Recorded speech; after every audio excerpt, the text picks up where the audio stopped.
Good morning, and thank you for joining me on another episode of Read Me Live.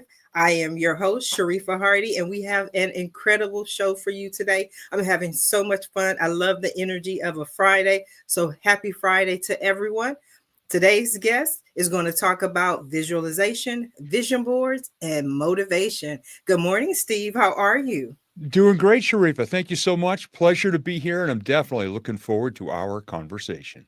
I am looking forward to it as well. So tell our audience who you are and what you do. Yeah, my name is Steve Gamlin, currently 57 years old. I live in southern New Hampshire. And when I was 11 years old, I wanted to be a radio DJ, a stand up Okay. comedian, an author, and a teacher of people, but not in a classroom. Okay. And I've been able to do that over the past 40 plus years, with crashing and burning in between a few of them, which led to the next level. So I currently enjoy being a keynote speaker, Okay. talking about positivity, visualization, motivation, manifestation, gratitude, kindness, and all of the ingredients that can put together a really successful and enjoyable life. Oh, I love it. Now you have a radio voice, and I'm pretty sure that you've heard that before. And tell me, what is it that makes someone have a excellent voice for radio? And first off, I accept that. I receive that with all the gratitude. The second is I always shake my head and say, I appreciate you saying that, but it's a darn shame I didn't actually have this voice when I was in the radio industry because I did not. I Your was voice changed? well, I did. I had no confidence in my voice at the time, and a couple of people had said, "Ugh, you Hmm. don't have a good radio voice." So I Oh, was in radio for 10 years. I was a rock morning show producer. I was a comedy writer, okay. but I never had the guts to actually get on the microphone as a show host Okay. to be a DJ. So I just kind of hung out in the shadows because my confidence wouldn't really let me get on the mic and use my real voice because I had allowed other people to tell me it wasn't a good voice Okay. until my 8th year of radio. Hmm. We took a classic rock station off of satellite and made it live, which was backwards of the industry. Okay. And we did it without the owner of the radio station's knowledge. So we spent a bunch of his money doing it. And he showed up one day and he actually heard it for a couple of days and he came in. He says, "You dodged a bullet. I love the station." Oh, wow. But then our morning guy quit.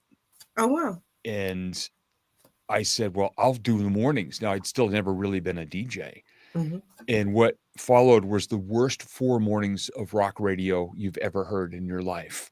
It was Of that me bad? of me trying to sound like a DJ for every break between the music. And on the 5th morning, the Friday morning, I go, "Oh, here comes the wrecking ball." So I just threw it out there. I said, "Hey, everybody, Steve here, New Hampshire's classic rock, big 101.5. Hmm. I may stink as a DJ, but if you tolerate me reading the weather for the next 42 seconds, I'll play you a butt kicking rock song." And it just fell out like that. And I just shook my head going, "Well, that was fun." And my boss comes down, knocks on the door with the biggest smile on his face. He goes, "Brother, that was the funniest thing you said all week. Dude, just be yourself." Right. Right. Right. The That's moment that always the changed my key. life. That's the key. And now Yeah. you teach people how to do the same thing. Yeah. No, I just say, just be yourself. Yes. No matter what you're doing as a podcast host, as a Right. podcast guest, as a person on the radio, as a speaker, as a TikTok creator, as a writer, as anything, all you're supposed to do is share your authentic, genuine voice with the world, and you will find your audience if you do that. Oh my God. I think that is just the confirmation. It's the verbalization of everything that I have discovered in creating this show. I launched my first podcast in 2009. I've done thousands of interviews, and I was like, but I never really found what I wanted to do and how I wanted to put it all together. I'm a third generation reader. My mom taught me how to read. I've been reading for about 30 years, So this show is just me being myself, bringing every 100% every aspect of who I am to a show. And for people like us, or sometimes people in general, when you say be yourself, it sounds so simple, right? The two words, it's two words. But so many people struggle with being their true, authentic self. What are some strategies and what are some tips that you can give people in order to make it easier for them? Yeah, because I had to do this in the early 2000s. I had a successful 10-year radio career, which I blew into dust because I was fried and burnt out. Okay. At the same time, my first marriage was crumbling, and any shred of financial stability got absolutely demolished in my Okay. early 30s. Mhm. And I wound up moving back in with family for a bit, and Mhm. just like Wile E. Coyote in the old Roadrunner cartoons, where he would just blow up and fall off the cliff. That was me. Right. Okay. And I found out the best thing you can do is to unplug, turn Mhm. off all things electronic, grab Mhm. a pen and some paper or a notebook or a journal, Mhm. go somewhere quiet and relaxing with a minimum of distractions, Mhm. and just start writing down who you really are. Now, don't be brutal on yourself. Okay. I was, and I apologize for the language if it offends. According to my journals from the early 2000s, I referred to myself often as Hurricane Dumbass Category 5. No, that's fine. I thought it was That going to was be Oh, far no. worse. Oh, no, no, no, no. But I was so self-deprecating Mhm. that even if I kept saying to myself, "I'm gonna make this work," my self-talk was Mhm. so damaging. Mhm. I couldn't catch a break, and I always wondered why. Why couldn't I have improved my life during those first couple of years? Well, look at the way I was talking to myself. So there was a day that I went to the beach, Mhm. left my phone in the car, had a notebook and a couple of pens, and the tide was way out, and I was in between two sets of jagged rocks. So as the tide came in, I got the sounds of waves crashing on the rocks in stereo, Mhm. and it was so relaxing. It was almost like spending $20 on one of those old relaxation CDs at the time. Mhm. And I sat there for a couple of hours, and I wrote 7.5 pages of Wow. who I wanted to be in all areas of my life, and the type of person, not just what I wanted to get, but who I wanted to become. Okay. And then all of a sudden I realized the water was up beyond me, and I had to climb over the rocks to get out. So thank God I didn't stay there any longer, because I would have been in big Poor trouble. Steve would have washed away. Oh yeah, I would have. I was surrounded by water, and I look around because I was so engrossed in my writing, and I went, huh, apparently there's not a lifeguard stand anywhere near these rocks, because nobody blew a whistle to tell me, hey, ding dong, get off the beach. Okay.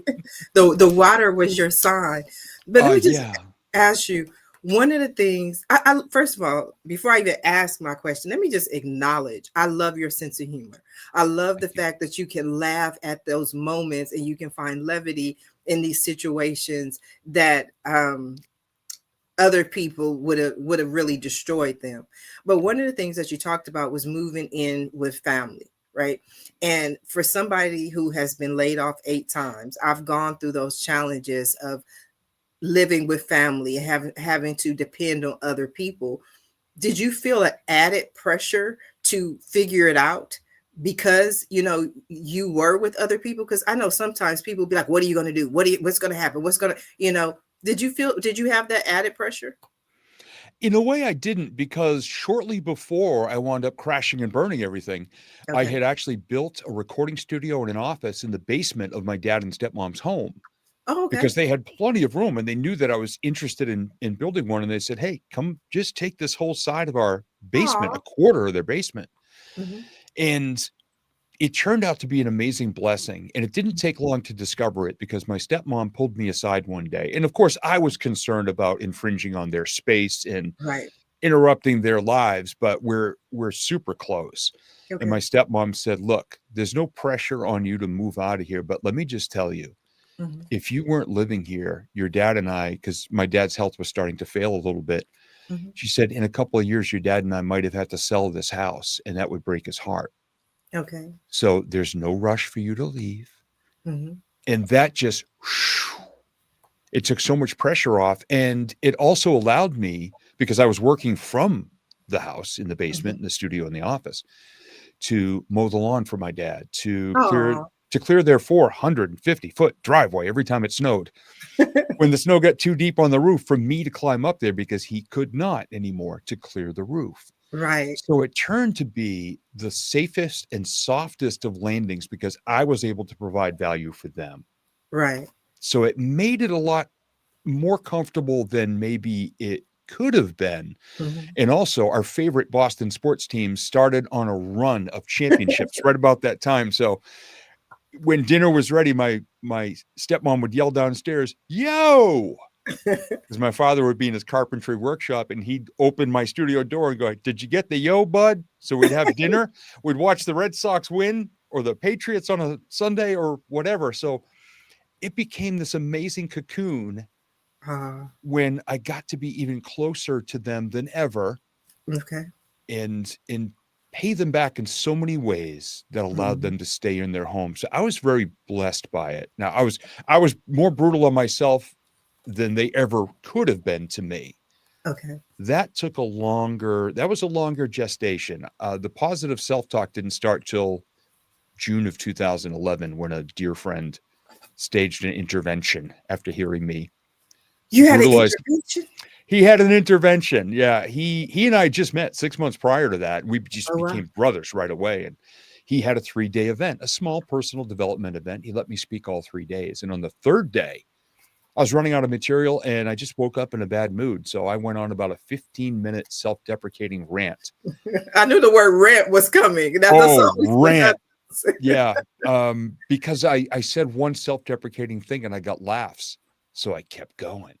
And Oh, at you were the end of feeding the into event, the energy. at the end of the event, after the people had left, he pulled me aside. He put a chair in the center of a circle. He goes, "That one's yours." And I I thought, like him. okay. And he and the other 6 speakers destroyed me for destroying myself. And he told me point blank, he said, "Brother, if I ever hear you talking about yourself like I heard you today, you will have no space on a stage of mine ever, and we are no longer brothers." Oh, And I so you finally got it. got it. You I got it. finally You got it. got it. It took a Oh, it took a while. It wasn't like the clouds parted and the rays of light and the angels went, right. ah. Nope. You needed a But whole intervention. yeah, that was where the tide got turned. Okay. And now looking back, and, Mhm, and I see and hear those things I wrote or recorded back then, mhm. I don't fall back into going, "Oh my God, I was terrible. I was this, I was that." I look at it now and go, "Oh my gosh, that's adorable. Oh, Look at that." That was, if you put macaroni and glitter around those moments, my mom would okay. hang them on her fridge, because those are my kindergarten visualization, self-talk, confidence building first Legos in the pile. So you learned though, but you Yeah. but you learned. Yeah. Um, I want to go back to this intervention. Yeah. Did you do anything professionally?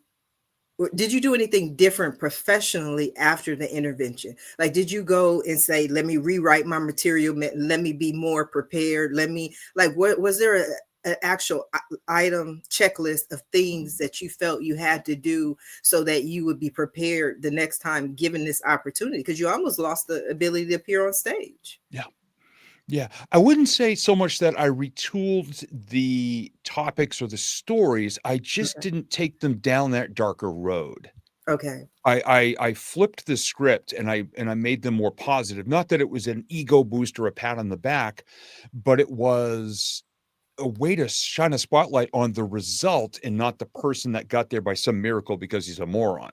Right. That was kind of the approach that I had taken prior to that. So they would have these little self-deflecting punchlines almost. So I removed those and I found out the stories were actually even better Oh wow. without them. I like that. So, Yeah. were you already teaching people about visualization and vision boards prior to this, or is this when you began teaching people about motivation and vision and visualization? I'd been speaking at that time for a little over 5 years.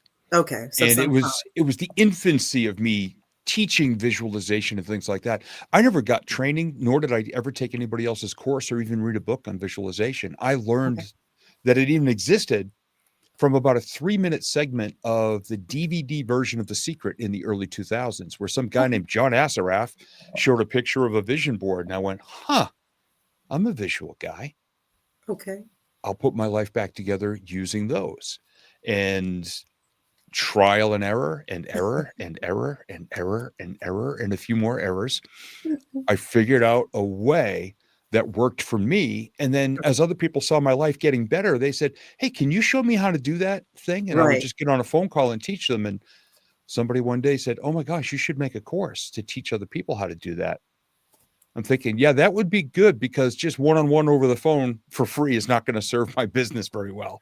Not your business So, model. I get yeah. it. And I'm resonating so much with what you had to say because I've come a long way. And what I'm doing now, my mom was like, you should do this 20 years ago, and now 20 years later, it's time I'm matured into it. But I just listed my course today where I'm actually teaching people how to read the cards. Wow. And it actually is so funny. That's why I love doing what I'm doing. I'm so happy where I am in life, but I was on an interview, doing an interview yesterday, and we were discussing it. And the person said, it's like you give a man a fish, he eats for a day. You teach a man to fish, he eats for a lifetime. And I said, you know what?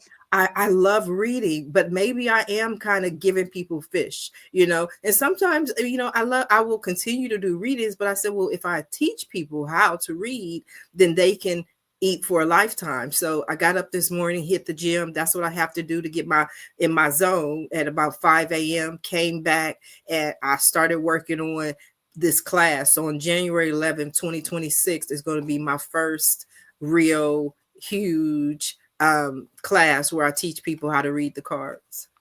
I love that. That is all. And I also get up. Well, I get up at 5:05, Okay. or it's close, but I work out at least every Monday through Friday, 5 a.m. And I find that's where some of my most amazing ideas come from. Yes. And I listen to positivity and it encourages me in the morning. Even if my eyes aren't all the way open yet, my brain, my heart, my Yes. soul, and my gut are all working and my body's already flowing. I don't drink coffee. I kind of wake up like this every day, although I do, So do I. I drink a little caffeine around midday. Okay. But yeah, I love that. And, we can beat ourselves up and say, oh, I should have done this 20 years ago. Yes. Nope. 20 years ago, it wouldn't have worked because you weren't this Right. version of yourself yet. Yes, it wouldn't have worked. And now, even when I talk to people, I was talking to this group of college kids the other day about reading, and they were asking me about certain meanings of the cards. And I said, just know that the meaning of the cards will change over time. Because how can you talk to people about their marriage if you've never been on a date? How can you Yes. talk to people about their careers if you've never held a job? So as your experience changes, as your experience evolves, so will the understanding of the signs and the symbols and the messages that you receive. The other aspect, Steve, that I was relating to is that I too am a very visual person. And I believe that a lot of people, especially when you're dealing with areas of faith and spirituality, they have to see it to believe it. They have to see it to really understand the message. So for me, that's why, some people, they just do whatever they do. They don't use cards. I love using the cards because I can say, look, Steve, you see, this is what it says, and it's some confirmation that we both can actually visualize. So when you teach people about vision boards, what does that look like? Do you do an in-person class, a virtual class? How does that work? I used to do the in-person classes, and then I found out a lot of people treated it because they didn't know any better as Mhm. an arts and crafts project. Right, And people would show up and say, "Oh, did you bring any magazines?" And then I would ask, "Well, don't you know what you want for goals?" And right. they say, "Well, we'll figure it out when we look through a magazine," and go, "Oh, that looks nice." So I Yes. stopped doing those. And I went back to my journals of how I had put my own life back together. And I thought, oh my gosh, there, just for example, there are 10 steps in my program, 10 Okay. modules. Okay. You don't, the way that I teach this, you don't gather pictures until module 7. Everything else Oh, is wow. internal work. And to get away from the arts and crafts project and what I call the vision board starter kit, because I Okay. still, as many years as I've been doing this, people send me a picture. They go, Steve, I've got a vision board. And I'm like, send me the picture. And they do. And it's what I call the vision board starter kit. It's a Lamborghini, a yacht, a mansion, a private jet, a helicopter, a big honking gold watch, and a Okay. bank vault full of gold bars and Okay. piles of cash and a supermodel. And I Okay. always say the same thing. There's nothing wrong with any of these. Mhm. But It's a Mhm. beautiful letter to Santa Claus. But tell me a little more about who you want to become. It's not just what Right. you get, it's who you become. Right. And you actually hit upon this just a moment ago. I work with a life wheel, which is a pretty standard tool in the personal Mhm. development world. I've tweaked it to the way that I teach for the one that I use. And it includes 8 major areas of your life. And you just mentioned a couple of them. Okay. I believe we all need to set at least one goal per year for our physical health, our Mhm. emotional well-being. Imagine that, setting a goal for the emotions you want to feel every day. That's Yes. huge. Yes. Your closest relationships, your Mhm. core values that guide every thought, every word, and every action. That's your code of conduct, your integrity, your Mhm. faith, which is very similar, but the authority comes from a higher place. Right. Your connection to the world in real ways. And didn't that take a beating during the pandemic? It did. Loneliness, depression, isolation, addiction, Yes. so Yes. many anxiety out, through the roof Right. because we were missing connection. So I've got my clients now saying, all right, twice a month, I'm going to go on a date with my partner. Once or twice a week, I'm going to reach out to random people I haven't talked to in a while. I'm going to send them a message and tell them I'm thinking about them. Oh, that's That's nice. connection. And then your career and your money. So Mhm. all 8 of those areas are working together 24/7, whether or Mhm. not you're paying attention. So wouldn't it be a good idea to make each of those a part of your vision? And my clients are rocking I the love that. results. I love that. And we've got a hashtag that we use because a big part of what I teach is how life is like an old wooden roller coaster that you have to go click, click, click, and do all the steps. Mhm. Whenever one of my clients has a little breakthrough, even a mini breakthrough on the way to a goal, Mhm. I get tagged on social media. Hey, Steve Gamlin, hashtag click, baby, click. And I Oh, reach out I and love I go, that. tell me what you did. Come on, lay it on me because it fires me up so much. I love to see people succeed. Okay, well, we're gonna have to share this video and add the hashtag click baby click. Click, baby, I click. love it. I love the way you handle those situations. You are so positive. I remember one story where for me, everything in life is a story, but I taught a vision board class. Mhm. And the only reason that I was teaching this class is because a friend of mine had asked me to teach the class. And the way life happens, she had asked me a good deal ahead of time to teach this class. But one of my other friends passed away. So Mm, their funeral was the same day. So I mm, wound up going to a funeral in the morning and then kind of paying my respects and rushing back to teach the class. I didn't want to cancel the class because I had already committed to the class and they've been advertising marketing when we've been doing this for some time. So I'm teaching the class and we don't have half of those descriptions that you have. All we had is a table and some magazines and a board. That's yeah. what we had, right? So I was in a certain mood again, just having come from a funeral. So I'm telling people, let's create our goals, let's manifest what you want in life, yada yada. So I'm giving them specifics and trying to be positive. So everybody finished, and so we go around the table and everyone shows their board. So I get to one lady and she was like, I've done my board. Steve, don't judge me, I'm telling you the guy's honest truth. She showed me Yep. her board. She had put like the ocean and water and like just like things about nature, but then she had also put not, I can't even think of a mermaid. That was, she was going to become a mermaid, and that was her goal to become a mermaid.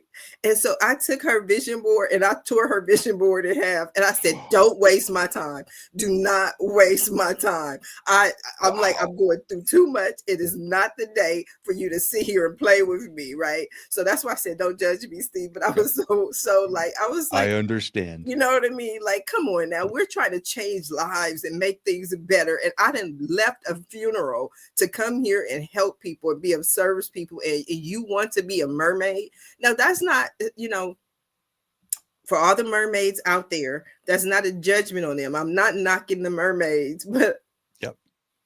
I don't think she was going to become a mermaid, Steve. I don't think Yep. she was. Of course, the vision I get now is you later that year going to a Halloween parade or a costume parade and seeing a float go by and going, oh my gosh, she's a mermaid. Dang. I don't know. I don't know. Only because I know somebody who actually rented a mermaid costume one time for a parade, which is I why I'm laughing. no.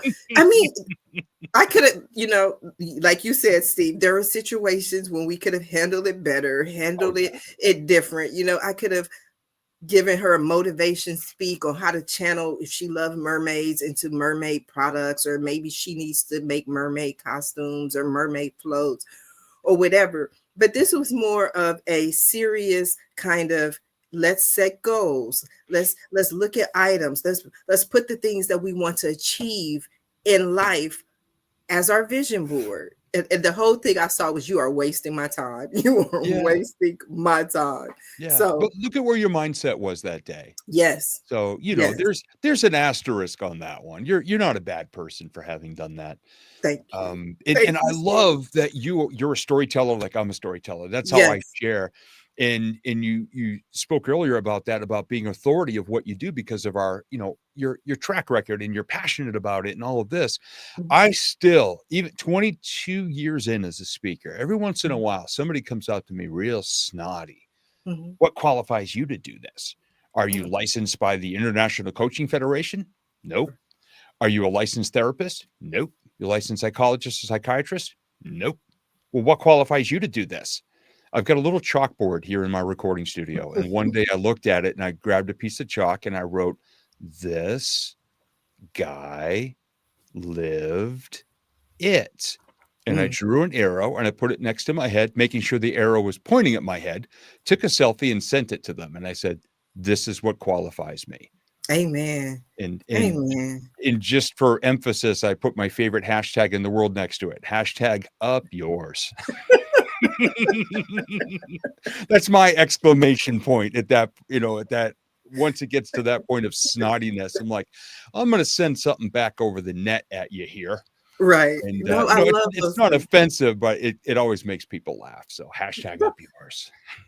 Sometimes you have to. Some Steve, that's why I tell people I spend a lot of time in prayer and meditation. I think I posted that the other day. I was like, my challenge is I want to be spiritual and kick people's ass sometime. So Yeah. you gotta kind of, okay, let me move to the spiritual side. Let Yeah. me focus on being spiritual, because Yeah. that's you know Yeah. That would that's make the an way. amazing bumper sticker, by the way, for your vehicle. I'm Maybe I should. spiritual and I kick ass. Maybe I should. Maybe I should. I'm trying to do the whole Dr. Martin Luther King Jr. nonviolence thing, but sometimes people just, Yeah. people just bring that side out of you. Yeah. And it is so funny because my whole life, everything I share on social media. So whenever I have these instances that happen, I always share them. And so sometimes I'm like looking for trouble. I'm looking for these stories, because I'm like, okay, if you take me there, not only do I have to go there, but I'm about to tell this funny story that we're all going to laugh about what happened when you took me there. So I can completely I like you, Steve. I like your energy, right? Because Yeah. people ask me that sometime about my qualifications, and especially when I was a politician and running for political office, they were like, "What degrees do you have?" You have to have a degree in order to be a politician. No, that's not what it says. It basically literally says I have to be over 18, I have to be a resident, and I have to be reading, and I qualify. Mhm. There you go. And you have a heart that wants to make a difference in a positive Excellent. way. Absolutely. Yep. Absolutely. Yeah. So I definitely relate, Steve. So let's see what else is going on with you. Let's see what's in the cards. Since we're both visual people, Steve, Mhm. we're going to see what's in the cards. Have you had a reading before? Years ago, it's been at least a decade. Okay, well, that means it's time for you to have another one. I always ask people that because Yeah. every reader is different. Yep. And my mom says I do it yourself reading, a DIY reading, Yep. because a lot of readers, and this is another reason why I wanted to do this show this way, is because, again, I'm being redundant. My mom told me 20 years ago to do this, and you should always listen to mom. But I had to grow into it, Yep. but even now, I can't see myself sitting in the little room just talking to people about their situation, or just really talking to people. So I Yeah. said, if I'm going to do this, I'm going to do this my way. I'm going to do this live. I'm going to do this where other people can chime in, where other people can learn from it, you know, and that makes it fun for me. It makes it more entertaining to than to just be like, oh, Steve, I see right here, you're about to win the lottery. See, everybody has to hear that. The whole world has to hear that. Yeah. And there's so many interpretations of the lottery, Yes. to people. And of course, Powerball just hit a couple of billion again recently.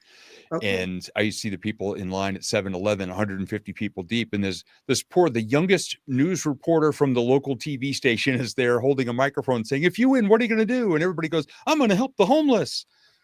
And I'm thinking, no, see, you're just bribing God for lottery numbers, because if Right. you lose, you're not going to help the homeless. So why don't you Right. just become a genuine person And help the homeless. and help the homeless? Because once you start making connections with hearts and souls, Mm-hmm. you're going to feel like you won the lottery. I'm one of the most blessed human beings on the planet. I truly am.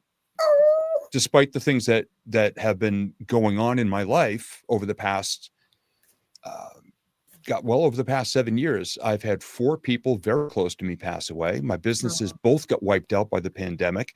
I oh. inhaled toxic black mold through a vent in my office ceiling for 2 years before we figured it out. And just everything. But yet I still count myself as one of the most blessed human beings on the planet. You are here, and I'm add me to that count. Add Yeah. me to that count. Just your positive energy, your positive attitude. I can completely relate to that, because everything is not money and everything is not financial. So let's see what it says. So I've been shuffling since the beginning of the show. Mhm. That's does 3 things for me. Number one is my sign to spirit that I'm going to do a reading. Number two, it clears the energy from anybody I have read for in the past. And number three, because I'm shuffling, it allows me to kind of concentrate and focus and tune in and tap into your energy. Okay. Mm. Yeah. So the first card is always your issue. That's the main theme that's running through your life. So out of 78 cards, this is the one message that is for you right now, right? And that is the 3 of Cups. The 3 of Cups. Okay. Right? So what does the 3 of Cups mean, Steve? Any idea? No. No. I I'm never not, asked I'm not that. even going to make up something. No. I don't Sometimes drink alcohol anymore, so I know it's not rum, Coke, and ice. So no.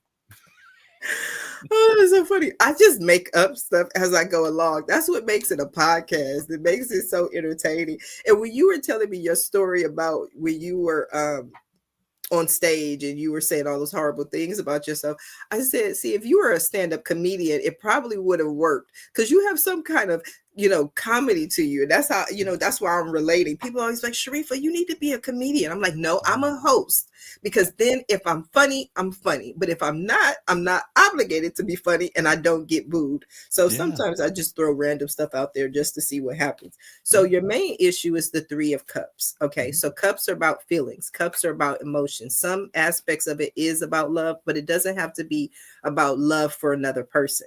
Okay. It's Mhm. also a 3. 3 are what they call minor arcana. Arcana means mysteries or secrets of the world, secrets of the universe. So tarot is called the Fool's Journey. The reason it's called the Fool's Journey is there's an expression that God protects fools and infants. The reason he protects them is because those are the only 2 people on earth that don't think they know everything. So in life, this journey, the journey of life, we should be open like the fool, open and innocent, right? So major arcana cards are major life lessons. These are things that change the course of history. Those are your marriages, your births, your divorces, your deaths, right? Things where is clearly defined that life will never be the same. Then you have minor arcana cards. These are minor things that happen throughout the course of life. These are things that happen to you today, right? You probably love being on my show. You love being on Read Me Live, but 20 years from now, you won't be like, you know what? That Read Me Live was the best show ever, right? Maybe I might be wrong. I'm just saying, right? So minor arcana cards are always 0 to 10. So you look at it like a scale, 10 being completion. So if you're at a 3, this represents that you're at the beginning of the journey, because fives are always your challenges. Fives are your halfway points, where 10 is completion. Three is you got a little while to go. But three of cups, in the cups, it begins with the ace, right? So aces in cup, ace of cups is about self-love. It's about loving yourself. And see, you've learned that lesson. You know how to love yourself. Then once you learn how to love yourself, then you have the ability to love someone else. So then you move into the two of cups. And then after you love somebody else, then it, I always say it's like that song, first comes love, then comes marriage, then comes baby in the baby carriage. Once those two are there, then it can multiply out. Scripture says when any two are joined in my name, God is the third. So the three is always about becoming more. It represents that happy time, that marriage, that where more people are gathered. So right now, this is about good times. It's about the happiness that's about more than just you. It includes other people as well. Okay. So that's the main issue. That's the main thing, because the next card that you have is the Nine of Cups. Mm-hmm. And the Nine of Cups is the wish card. And that means that you either have or you will receive your wish, whatever it is that you've been desiring, wanting, building to. It's the wish card, right? The other aspect of the Nine of Cups is the slight challenge. And I always say challenge. You like that word, Steve? Challenge. Yeah, I love the word challenge. I do. The word challenge, the slight challenge is be careful what you wish for, right? Because for someone who is a powerful manifester, they could manifest anything. So what are you manifesting? So be clear on if you do it, that is for your highest good, if that makes sense. Very crystal clear, and I'll explain after the reading. Oh yeah, you're 2 for 2 on perfect timing. Okay. Then your next card is the Two of Swords, right? So again, so far though, if nothing else, you have 3 minor arcana cards, which basically means that as of right now, there aren't any necessarily major shifts. It's just these are things that happen throughout the course of the day. So the Two of Swords, which again is that young energy, meaning young as far as in relation to the 10, it's about decisions. So yeah, you may have a minor decision, which again can be about what you want to manifest. Decide what you want to manifest. Decide what you want to bring into your life, and then make a choice. Okay, because the next card that you have is the Five of Cups. The Five of Cups is about, there is some aspect of loss. Mm-hmm. There are 3 cups that are down. His head is down, but the thing is, there's water. Water always symbolizes new life, new hope, renewal. Right? But in addition to that, it's the Five of Cups. Only 3 cups are face down. The 2 cups are in the air with the heavens, and they're full, and they're behind him, which basically means he doesn't see them. He doesn't see what is there, because he's so focused on what he's lost. He's focused on what he doesn't have and not on what he still has. Okay? Mm-hmm. Because the next card that you have is the Knight of Swords. The Knight of Swords. Mm-hmm. So the Knight of Swords, there are court cards as well as the major and minor arcana. So the court cards are either aspects of yourself or people around you. So the knights are always the energy of someone who's between the ages of usually about 20 and 25, mm-hmm. right? So it's that energy for me of someone who just graduated college. They just graduated university. They just got their degree. So at 20 or 25, they got their degree and they know everything.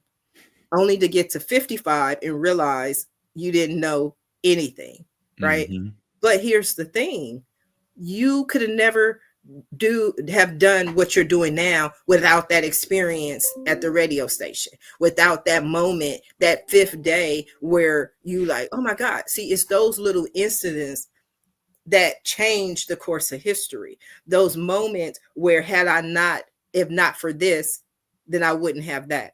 Right. Yeah. So even though the knight is always about setting out on a new journey, he's trying to prove himself. He has to go out into the world. Now there are no guarantees as far as where he's going to wind up, but there's no way for him not to take this journey. He has to go out into the world. So swords are always new ideas or thoughts. So it's about going in a new direction or going in a different direction with new ideas that you are materializing and bringing to life.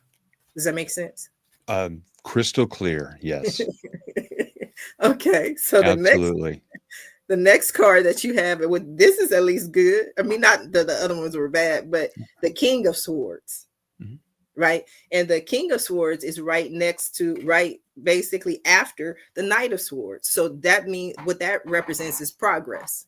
It's symbolic of progress, that you were the Knight of Swords. The Knight of Swords goes out into battle. That's what he does. He goes out into the world to this is the person who's starting a new business, right? The person who's taking that idea and starting on the path. Whereas the King of Swords, he already has his castle. He already has his queen. He already has his domain to rule over. The king is established, right? And so swords are always about information. They're always about knowledge. And so the only difference between the Queen of Swords and the King of Swords is that the queen is just more maternal. She's just the feminine aspect. But both the queen and the king both not only know, but they know that they know.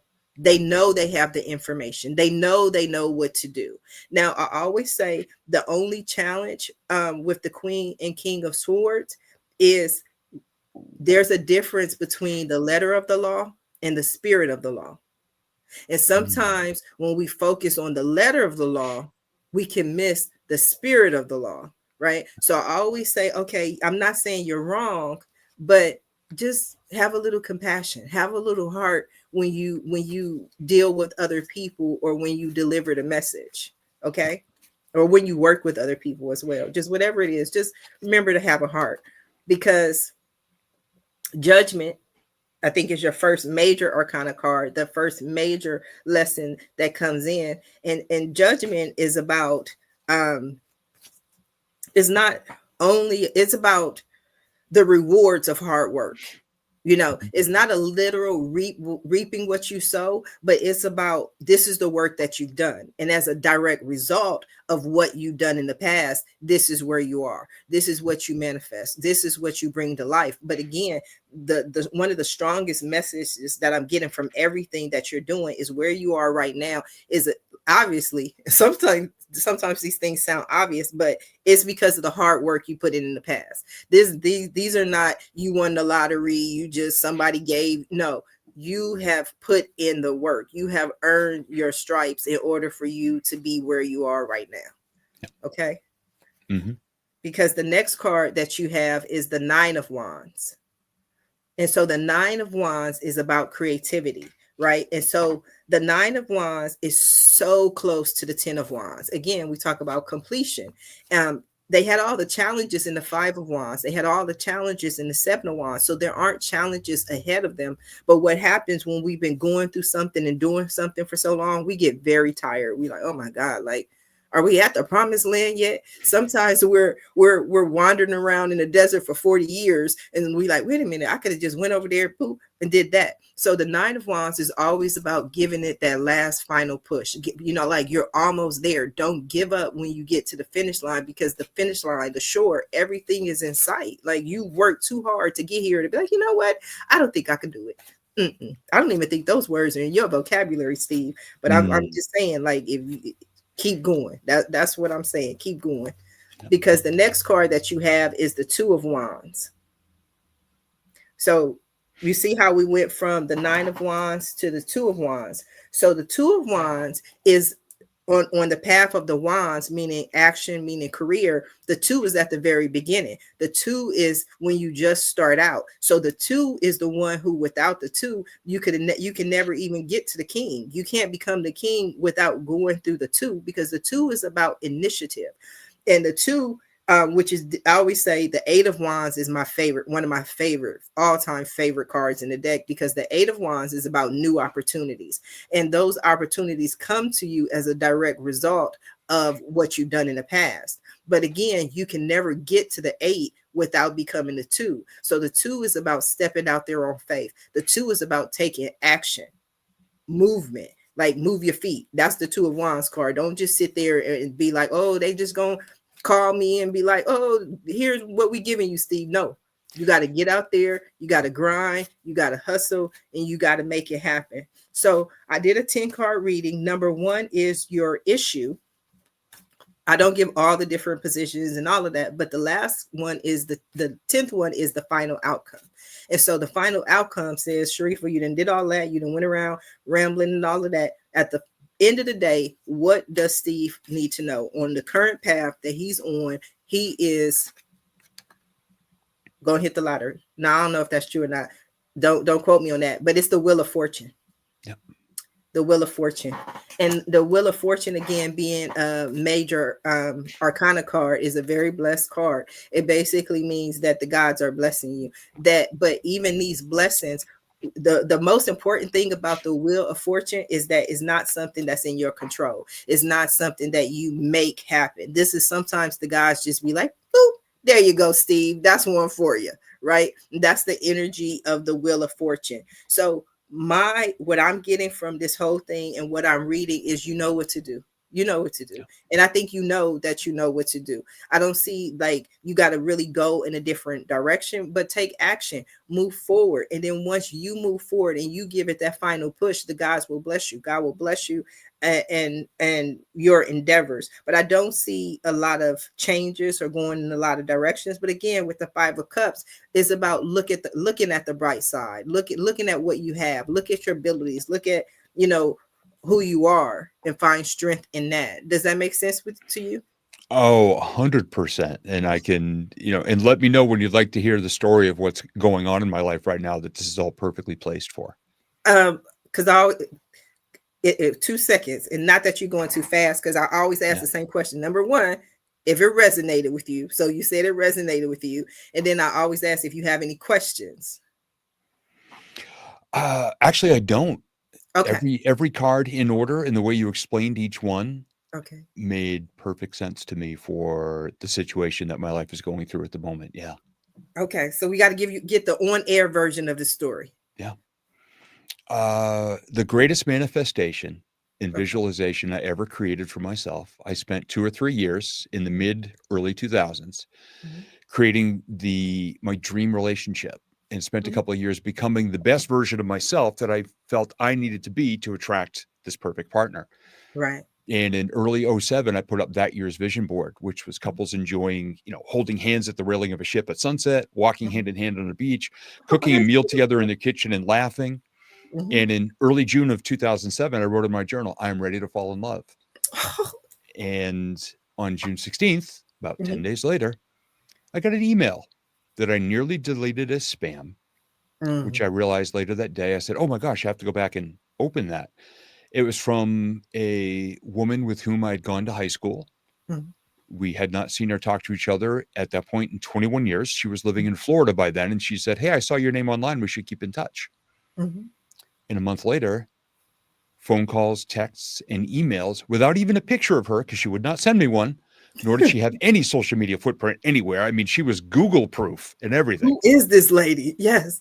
And I started to remember I'd had a crush on her in high school and never asked her out. And a month after that initial email, she sent me a text and said, can I tell you something if you promise not to freak out? And I said, sure. Here's how I felt about you back in high school. Here's how I felt about you when I saw your name online. Here's how I felt when you answered my email. Here's how I felt when I heard your voice. Here's how I feel right now. And she texted 143, which I had to look up. It's text code for I love you. She'd had a crush on me in high school too. That is so beautiful. And we enjoyed 6,386 days in love, head over heels, the most amazing relationship ever. We literally brought a fairy tale to life. And December 9th of last year, we flew to England for a 5-day vacation. And 24 hours later, she unexpectedly passed away from heart disease. And she literally died in my arms. That is not how this story is supposed to end. No, but here's the thing. Okay. In January of 2023, after a couple of very rough years for my business, I mean, it got wiped out, everything. And I was depressed and 3 deaths at that point of people close to me. Mhm. She came and gave me a big hug in our living room and put her head on my chest and looked up and said, "Honey, can I ask you a big favor?" I said, "Sure, baby. What?"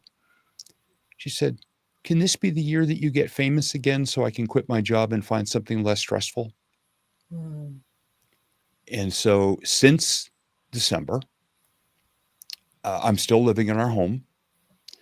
She is still very present here at all times. And I have been doing the grief podcast circuit around the world. I will be on stage at grief conferences. I have already created a keynote speech for financial planners and insurance people, talking about the dangers of not finishing your paperwork, of not being officially married, of not writing your wills, of not designating beneficiaries, and everything that has been literally a struggle for me since the day Tina passed. I have done every ounce of work. Mhm. And all of these opportunities are now showing up. The irony of it was I had to lose her to be able to do this. Mhm. But this is now a growing, in addition to the visualization and keynote speaking, this is now going to be a significant part of my business, is helping other people who are more fresh in their grief or their pain or their struggles. Going back to my chalkboard, this guy lived it. So it's just everything you just said about being partway through the journey and taking everything that you've done in the past and putting it into action to take those next steps, and the king of already working so hard and mastering your craft and then taking it to the next level and then going back to it too, because it's a new road for me in some ways Right. for some of these new topics. And I found joy in that reading. So, Well, and thank you. inspiration. Thank you. You about to make me cry, Steve. I'm like, I thought, I mean, and I get it because, you know, and that's one of the things that they always say you're not supposed to do. You know, when somebody's like, oh, I lost this person, you're like, let me tell you about this person I lost. You know, because everybody has their own pain, everybody has their own grief. But I am so resonating with you and just what you're saying. You know, 2007. I thought my story was going to end different. The guy I met when I was in the third grade, he was in the fourth grade. Our families were friends for years, but we weren't dating. We just, were around. And then in 2005, we reconnected. We were dating.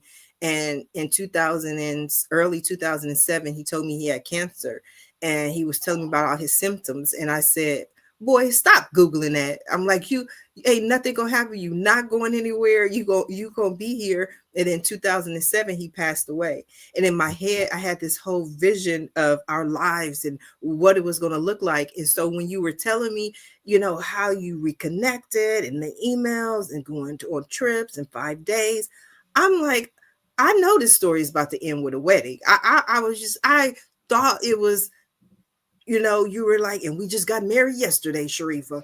Oh, that's what, but I understand that you got to experience it, Yeah. that you got to live through it, that you cannot speak to anybody else. That's what I was saying earlier. I've been laid off 8 times. I raised 2 kids. I've been divorced twice. I done lost people that are close to me. So that gives me the qualifications to be able to talk to people. So I understand, but you know what? That's why God is going to bless you. And prior to it, when I was talking about winning the lottery, it was such an excellent point that you made, that you said is not just about the financial aspect, right? It's about going out and doing those things.